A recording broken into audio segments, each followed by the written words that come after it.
Estamos, no fundão, numa decisão do Secretariado Nacional do UGT e do seu Executivo, que no ano passado, em 2017, assistiram de forma, enfim, da mesma forma que todos os portugueses assistiram ao desastre que assolou o país, sobretudo as regiões do interior, com os incêndios de junho e de outubro. Como sabe, muita gente que aqui está é do interior e muitos que mesmo que vivem em Lisboa têm ascendência do interior de Portugal. A verdade é que a primeira deslocação que nós fizemos foi logo a seguir aos incêndios, no mês de julho, e fomos a Figueiró dos Vinhos. Posteriormente estivemos em Pedrógão Grande, no ano passado, e entretanto temos feito um périplo, mês sim, mês não, aproveitando aquilo que é a realidade do país para conhecer um pouco melhor a situação, para os nossos dirigentes conhecerem também, em loco, as questões locais e a maior afetação de prejuízos que aconteceu no ano passado, independentemente das vítimas mortais, mas acima de tudo o tecido empresarial, as questões de empregabilidade, a necessidade também de alertar o país através da comunicação social e através das nossas posições, que, como calculará, são transmitidas ao Sr. Presidente da República, ao Sr. Primeiro-Ministro, aos membros da Concertação Social, a todos os parceiros sociais e aos partidos políticos. Portanto, dando nota daquilo que são as nossas preocupações quando visitamos as regiões que foram mais afetadas.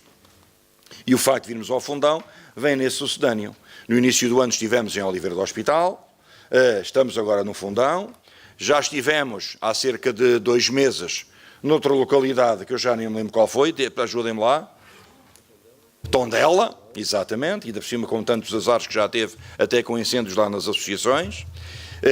No mês próximo de setembro faremos um Secretariado Nacional sobre a política reivindicativa para 2019, ano eleitoral, e portanto a UGT irá replicar muito daquilo que é o seu programa de ação aprovado no Congresso de 2017 e portanto faremos esse Secretariado Nacional em Mação, um dos concelhos mais devastados também no seu território pelos incêndios de junho e mais tarde de outubro, e terminaremos no mês de novembro em Ceia. Devo dizer ao Sr. Vice-Presidente e ao Secretariado Nacional que tenho recebido muitos pedidos de câmaras municipais através de dirigentes sindicais da UGT. Pediram-me para visitar Mangualde, para irmos a Castelo de Paiva, para visitarmos o norte do país, Viana do Castelo, para visitarmos o Alentejo, para irmos a Monchique, já no Algarve. Portanto, são pedidos que vêm de presidentes de Câmara e de dirigentes da UGT, dos vários sindicatos. E nós, ao longo de 2019, certamente que iremos tentar corresponder àquilo que é um pedido a uma central sindical, que vem também daquilo que é uma das principais forças que o nosso país tem, alavancado desde 76 na Constituição da República, que é o poder local. E a UGT tem procurado dimensionar a sua intervenção no país, não apenas na concertação social, não apenas nas lutas dos nossos sindicatos, setoriais ou empresas, mas também com uma interação muito forte com as autarquias. Porque as autarquias são a expressão máxima da decisão das suas populações e das suas comunidades, e aquilo que as autarquias fazem é um pouco na sequência do que também faz uma central sindical. Tentar perceber quais são os problemas dos trabalhadores, onde é que nós podemos apoiar na resolução desses problemas, nos conflitos, nos litígios e até, em casos pontuais, a UGT tem intervido junto de empresas e junto de setores empresariais no sentido de ajudar a viabilizar empresas com dificuldades económicas, alertando nomeadamente as confederações empresariais para a necessidade de viabilizar a empresa, porque viabilizando uma empresa estamos a manter os postos de trabalho que ela tem. E quem não perceber que uma empresa tem patrões, tem naturalmente empresários, tem um objetivo que é o lucro, que é naturalmente dar dinheiro aos acionistas, também tem trabalhadores ao seu serviço. É evidente que há empresas e empresas, há quem respeite mais os trabalhadores, há quem respeite menos, e há quem também faça da negociação coletiva, e estamos num momento muito importante da vida do país, onde assistimos nesta semana à assinatura de um acordo, uma celebração de um acordo de concertação social, mas temos setores de atividade onde, neste momento, impende uma elevada e gradual conflitualidade, no sentido do crescendo, porque quer da parte do Governo, quer da parte das entidades empresariais, tem que haver respostas. E o Sr. Vice-Presidente da Câmara, o setor bancário, o senhor tem aqui muitas agências bancárias na sua zona e neste distrito, é talvez daqueles que, sendo o mais representativo dentro da União Geral de Trabalhadores, precisamente pela dimensão dos seus sindicatos, pelas muitas dezenas de milhares de trabalhadores que representa, tem talvez dos momentos mais difíceis dos últimos anos, porque depois de andar 5 anos a negociar um acordo coletivo de trabalho vertical, tem agora uma situação de algum impasse e de alguma rigidez na forma como as entidades empregadoras estão a tentar negociar e a tentar travar as expectativas dos trabalhadores bancários em todo o país. É a Caixa Geral de Depósitos a encerrar agências de forma indiscriminada, sobretudo em localidades do interior, e aqui no Fundão temos exatamente um desses casos. Portanto, é um alerta também que fazemos aqui no sentido de a Caixa, em vez de olhar exclusivamente para a questão economicista, olhe para as necessidades das populações e ver o que é que está a fazer. Está a retirar a economia das zonas locais e está a diminuir o número de postos de trabalho também da sua instituição. Em relação às tabelas salariais, pois naturalmente são aqui colegas meus deste setor, também é o meu, mas eles melhor do que eu poderão mais tarde fazer essa intervenção. Mas há aqui muita dificuldade, sabe porquê? Porque durante 30 anos assistimos em Portugal ao setor mais lucrativo da nossa história democrática, com milhares de milhões de euros de lucro todos os anos. E antes de ser euros eram escudos. E a verdade é que agora, depois da crise, começa a haver uma recuperação do setor bancário e os trabalhadores não estão a acompanhar, a nível dos seus rendimentos, essa recuperação.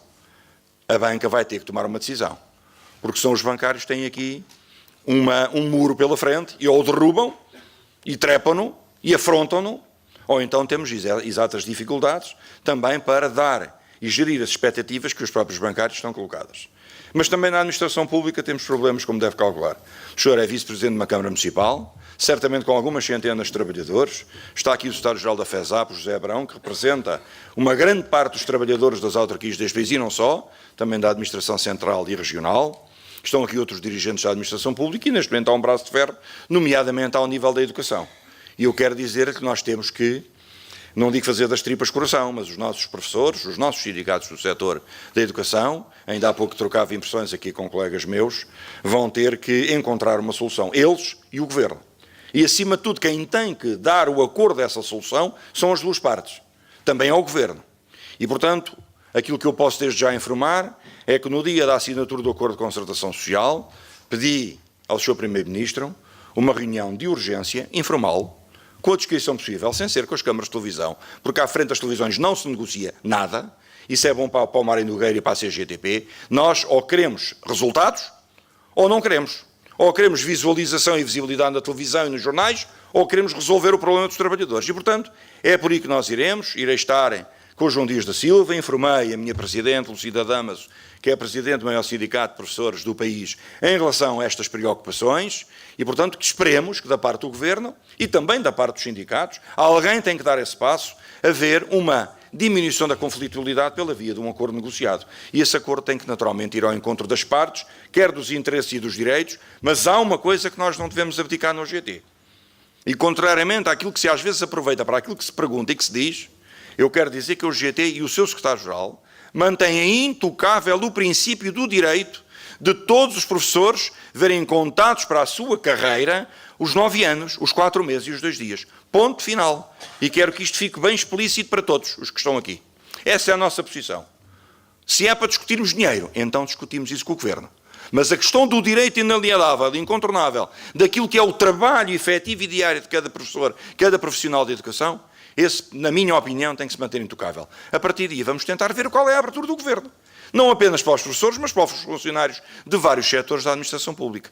Porque uma administração pública, por exemplo, no Fundão, na região do interior do Distrito de Castelo Branco, do Distrito da Guarda, de todos os distritos que estão na raia com Espanha, Porto Alegre, Beja, Santarém, que já não está tanto na raia, mas tem as zonas de Mação do interior profundo. Leiria está encostado ao litoral, mas tem a zona do Pinhal Interior Norte, onde está Figueiró dos Vinhos, onde estão Castanheira de Pera, Pedrógão Grande, Vila de Rei, que é do Distrito de Castelo Branco, e por aí nós temos que olhar para estas zonas e perceber que sem serviços públicos, o Vice-Presidente, por muito que se faça, não atendem as populações.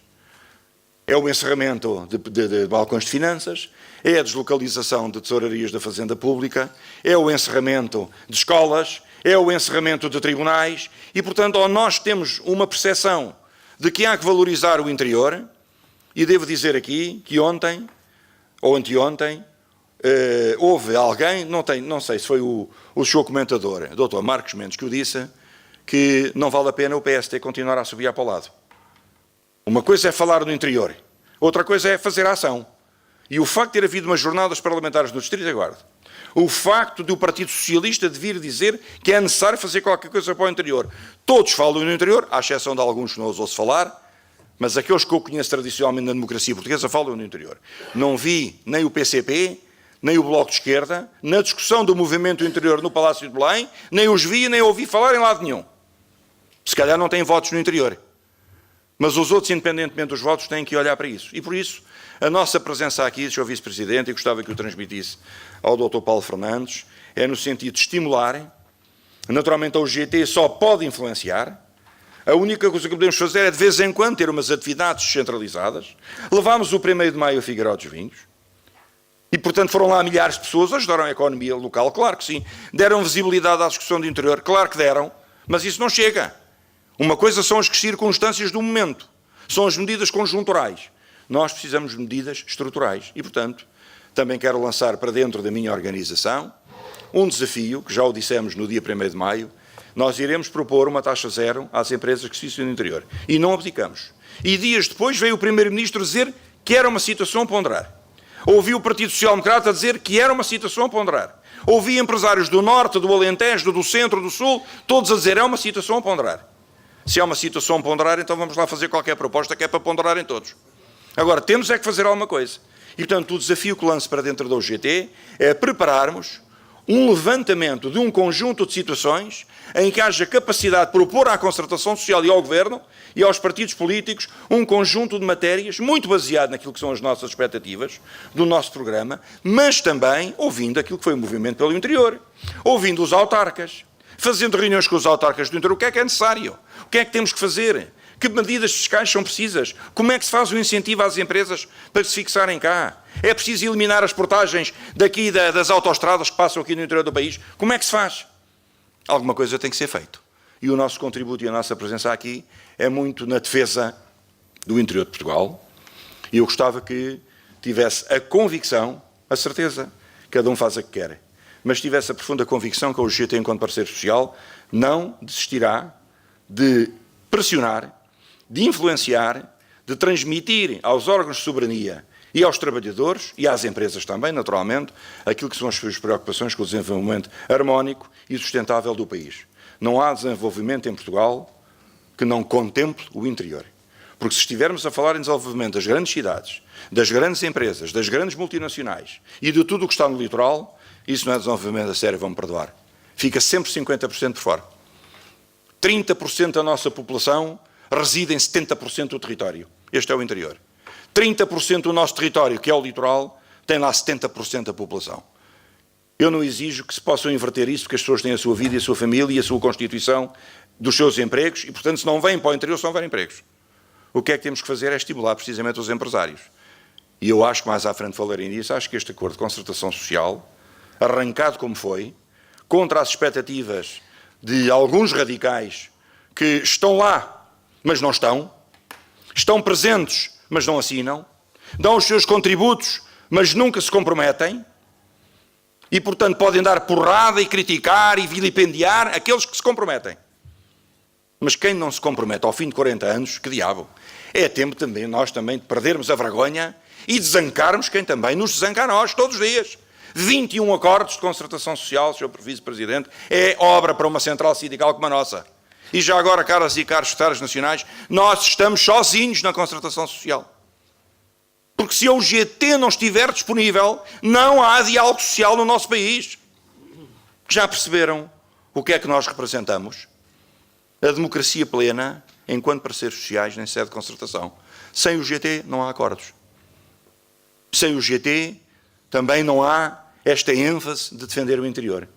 Sem o UGT não há medidas preconizadas, em Portugal, a sério, negociadas com os patrões e com os governos, para ajudar as empresas e para ajudar os trabalhadores. Esta é a nossa posição, esta é a nossa predisposição, e é por isso que estamos aqui no Fundão. Contamos convosco, e com mais cerejas ou com menos cerejas, eu espero, é que o Fundão continue esta grande proatividade que tem, que muitos de vocês não conhecem, mas que tem empresas de gabarito, tem muitas dezenas de engenheiros informáticos a trabalhar aqui em rede ao nível mundial, tem empresas de topo nas confecções e no vestuário, empresas que produzem 100% para o mercado internacional e que há 2 anos, quando eu visitei uma das maiores empresas de confecções deste Conselho, tinham chegado da Quinta Avenida de Nova Iorque nessa noite com um contrato de milhões exclusivos para a Ralph Lauren. Eu acho que isto é de enfatizar. Nós temos que nos congratular pela grande categoria de trabalhadores e trabalhadoras, empresários e empresárias que existem em Portugal. Não são todos iguais, pois não. Gostava que os banqueiros tivessem a dignidade que os tipos das confecções têm.